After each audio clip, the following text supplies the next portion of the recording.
नमस्कार श्रोते हो. दीपक रेगे कथाकथन चॅनलवर तुम्हा सगळ्यांचं मनापासून स्वागत.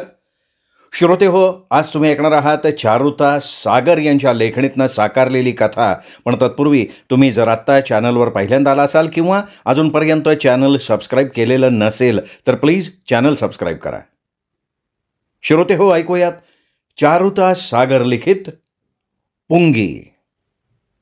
दिवस कलतीला आला. पालाच्या सावल्या पसरल्या.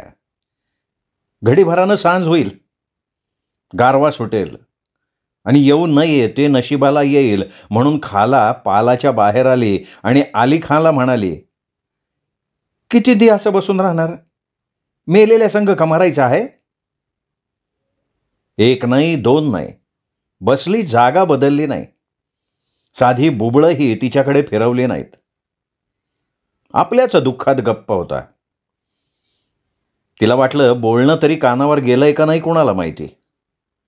आणखीन थोडी जवळ झाली. पहिल्याहून मोठा आवाज काढला, मी काय म्हणतीया, ऐकायला आलंय का? सरदार्या मरून आज तिसरा दिवस. आली खां इतकं खालालाही त्याचं दुःख. काळजातली कळ खालानं आतल्या आत दाबली, पण आली खांला दाबता येईना.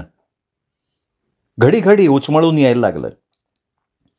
त्याला मांडीवर घेऊन दूध पाजलेलं, अंडी चारलेली, उशा खांद्यावर खेळवलेला. एक दोन नाही, 5 साल सोबत केली. एकेका खेळात 10-10, 15-15 रुपये मिळवून दिलं. जनावरच विपरीत. 2 वावं लांब, पिंढरीवाणी मोठं, पिवळं हाडूक, चमकायचं तर आरशागत. किती सायासानं धरलं, शिकिवलं. जीव लागला. टोपली उघडायचा अवकाश बोटभर जीभ काढून यायचा, अंगावर चढायचा. तसाच घेऊन पालातनी हिंडावं. तोंडा मोहरं घेऊन पापा घ्यावा आणि त्यानं तितक्याच सहजतेनं गालास लेपटावं.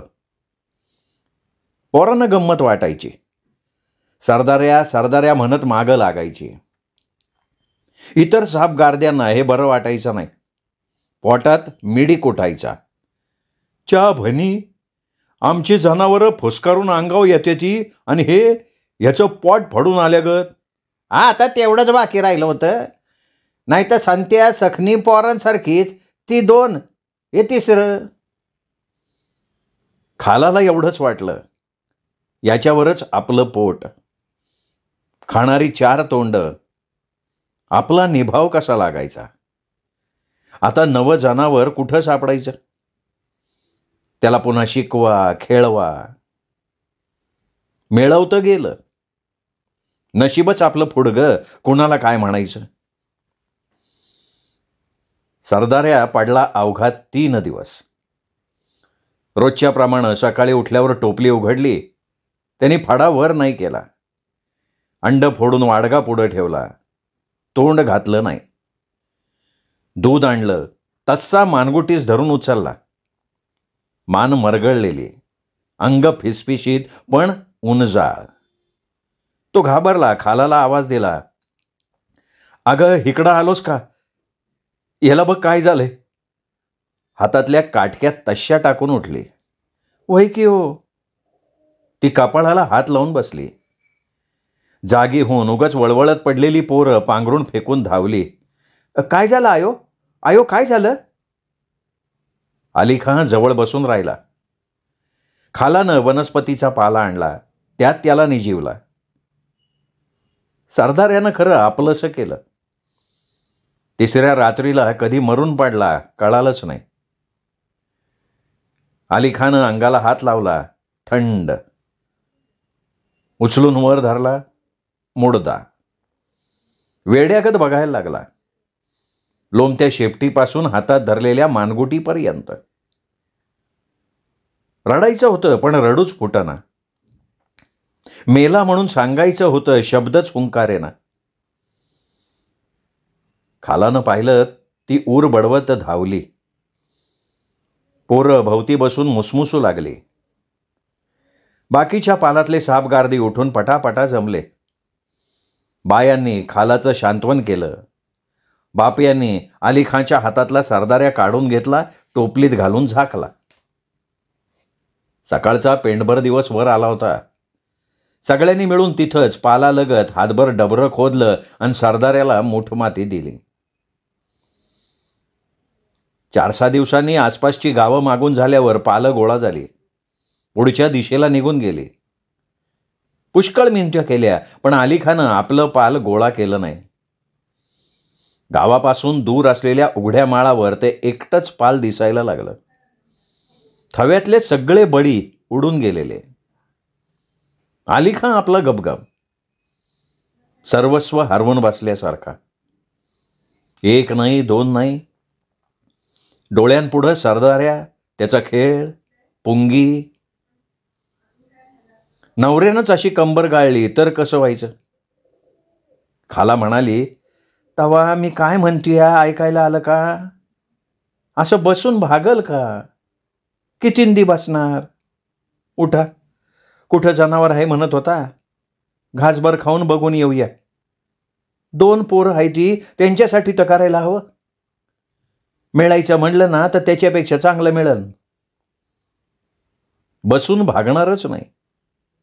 हातावरचं पोट, पुंगी फुकावी, साप खेळवावा, तेव्हा घास मुटका पोट आला, हे त्यालाही पटत होतं. पण हातपाय गळाल्यागत झालं होतं. आता दुसरं जनावर धरायचं, त्या शीक द्यायचा, मेखपासून पालाची तयारी. 40चा गडी, तगडा जवान. खरं भुई टेकून उठला. खालाकडं पाहिलं, तिला त्याच्या नजरेनं गलबलून आलं. ती पुढे झाली आणि पांगळ्यास कुबडीचा आधार द्यावा तसा दिला.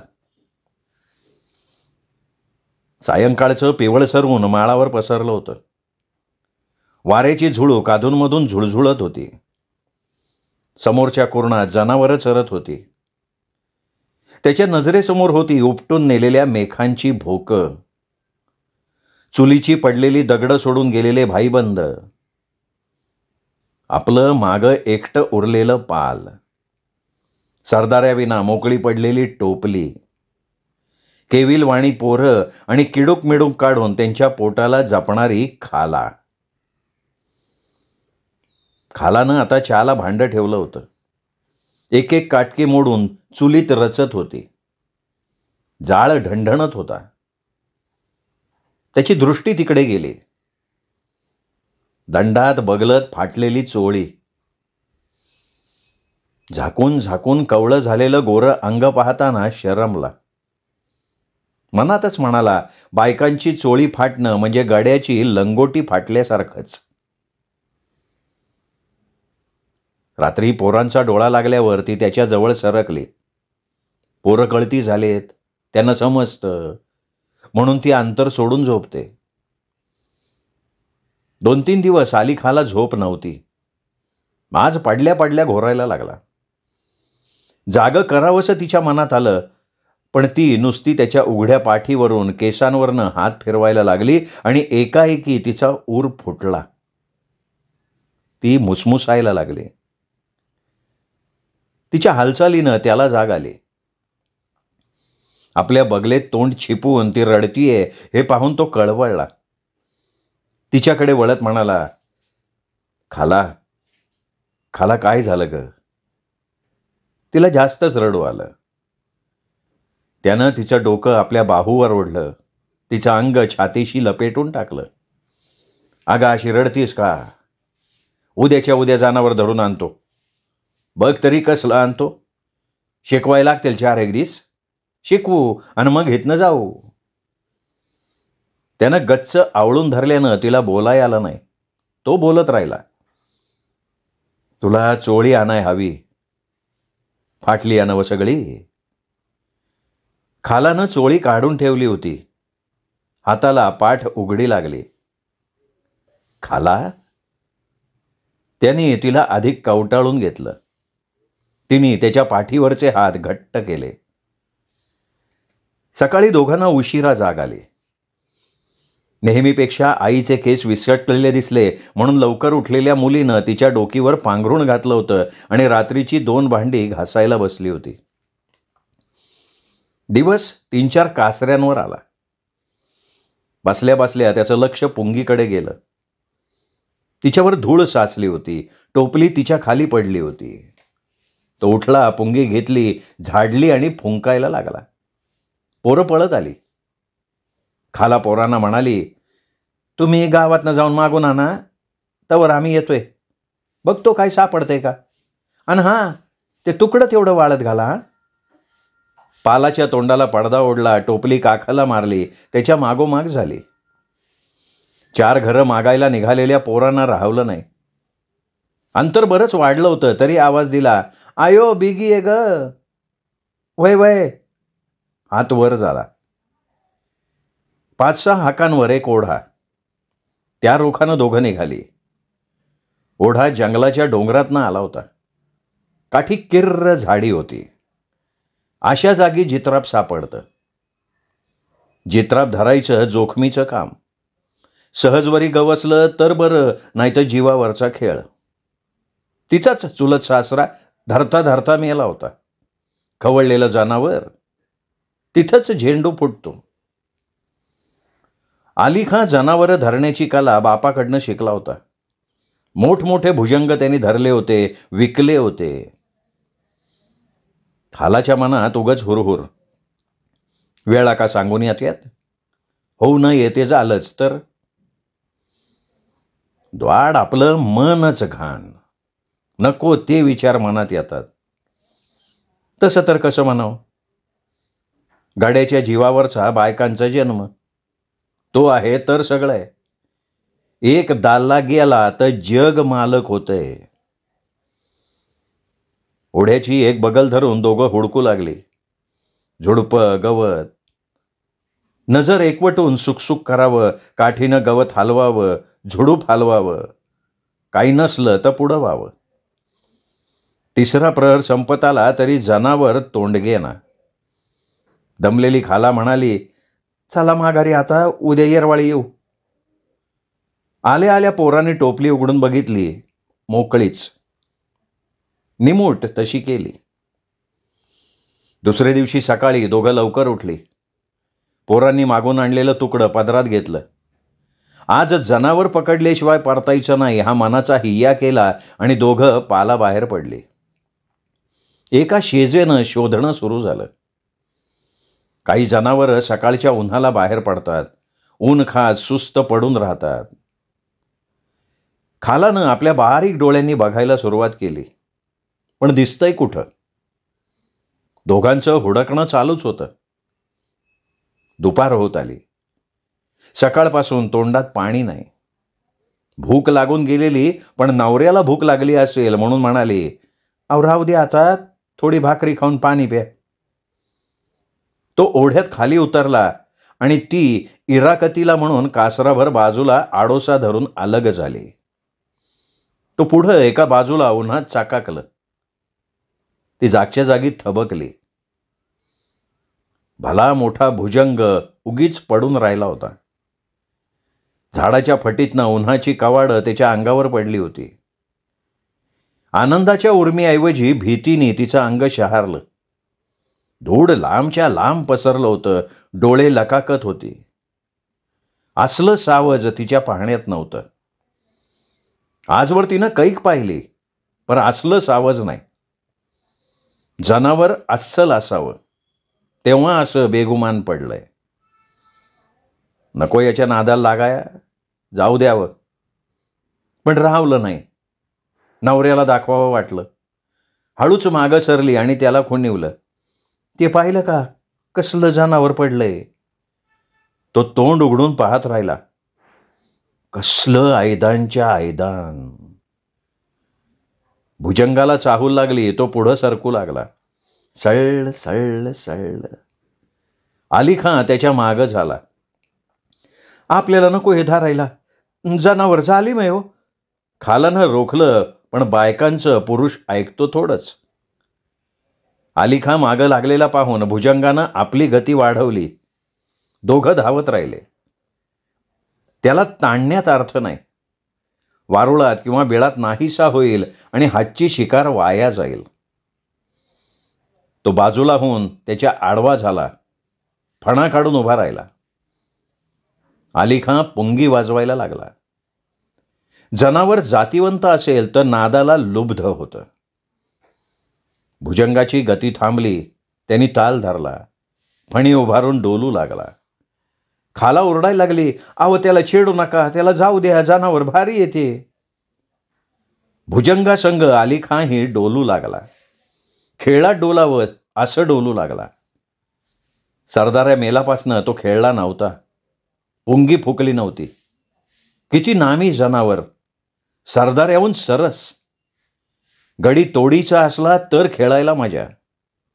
टोपली भरून उरेल, उचलायची नाही. सरदाऱ्या गेला पण बहादुऱ्या देऊन गेला. भुजंग तालात आलं होतं. आता मानगुटी गपकन पकडायला हवी. त्याचा प्रहार चुकवायला हवा. तो अधिक जवळ सरकला. उजवा हात पुढे गेला. त्याचा जोराचा प्रहार. हात झटकन माघारी घेतला. फण्याचा मारा जमिनीवर झाला. हीच हुलकावणी. त्याला दंश करायला हात द्यायचा, पण दंश चुकवाया आणि फणा खाली आपटल्या त्याची मानगुटी पकडायची. दोघांची लढत सुरू झाली. हात जवळ आला की त्यांनी मान उंचावून फणा मारावा. तो चुकवून त्याची मानगुटी पकडण्याचा याने निष्फळ प्रयत्न करावा. ज्या विद्युत वेगानं फणा खाली जाईल त्याच वेगानं तो वर होई. अलीखां पुन्हा पुंगीवर खेळू लागे. भुजंग डोलत राही. डाव बराच वेळ चालला. दोघेही छेवले. अलीखानं चाल बदलली. तो वाकून पुंगी वाजवू लागला. भुजंग फणा हातभर उभारून डोलू लागला. तो जसा डोले तसा अलीखां डोले. डोल तालात आला. त्याची मानगुटी पकडायला हात मागं केला. तो गप्पदिशी पकडणार इतक्यात त्यांनी फणा मारला. खालानं कान दाबून किंकाळी फोडली.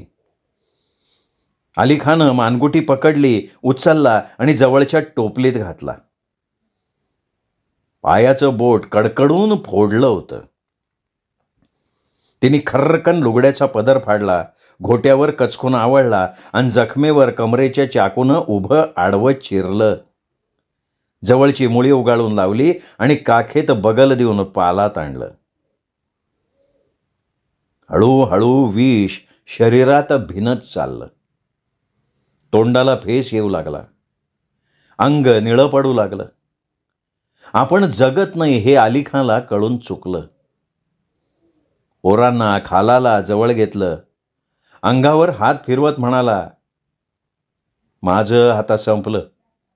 ही 2 लेकरं आहेत, यांचा सांभाळ कर. माझ्या मरणाचं मला काय वाटत नाही, पण तू ही 2 लेकरं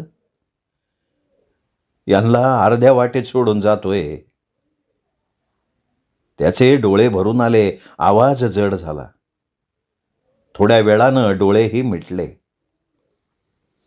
खालाच्या दुःखाला पारावार उरला नाही. ती वेड्यागत ऊर बडवून घेऊ लागली. पोरं रडू लागली. टोपलीतल्या काळाला खाऊ का गिळू असं तिला झालं. अलीखांचं गुणगान करून ती हांबरू लागली. अलीखां माघारी, ती पोरं वनवासी झाली. जननवऱ्याचा बळी घेतला. त्याला घरात पाळलाय. दूध पाजतीये. आपलाच वैरी पोसतीये. याला मारायला हवा. क्षणाक्षणाला तिला तो भुजंग दिसू लागला. आपल्याही अंगाचा कडकडून चावा घेतोय असं तिला भासू लागलं. ती टोपलीजवळ जायची, उघडायची. तो फणा उभा राहायचा. ती दात ओठ खात झाकणाचा टोला द्यायची. एक मन म्हणायचं, झालं गेलं विसरून जावं. याला खेळ शिकवावा.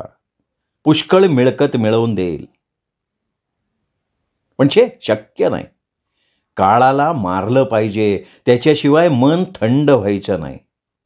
ध्यायची आग निवायची नाही. एक दिवस बसल्या जागेसनं ती उठली. हातात काठी घेतली आणि भुजंगाला बाहेर सोडला. अजस्त्र जनावर सळ सळ धावू लागलं. खाला माग झाली, हातातली काठी उगारली, इतक्यात पोरांनी तिला कवळ घातला. अगं आई, त्याला मारून ग काय करणार? जनावर बघितलं का कसलं हे? सरदार सरस आणि कितीतरी मिळगत करीन ह्यो. तिची काठी तशीच वर राहिली. तो कासराभर दूर गेला होता. पोरांनी शेपटीला धरून ओढत आणला आणि टोपलीत घातला. श्रोते हो, ही होती चारुता सागर यांची कथा पुंगी. कथा आवडली असेल कमेंट करा, मित्रपरिवारात नातेवाईकात शेअर करा, कथेचा व्हिडिओ लाईक करा आणि हो, चॅनल सबस्क्राईब करायचं राहून गेलं असेल तर प्लीज चॅनल तेवढं सबस्क्राईब करा. पुन्हा भेटूयात अशाच उत्तमोत्तम कथांसह. तोपर्यंत नमस्कार मित्र हो.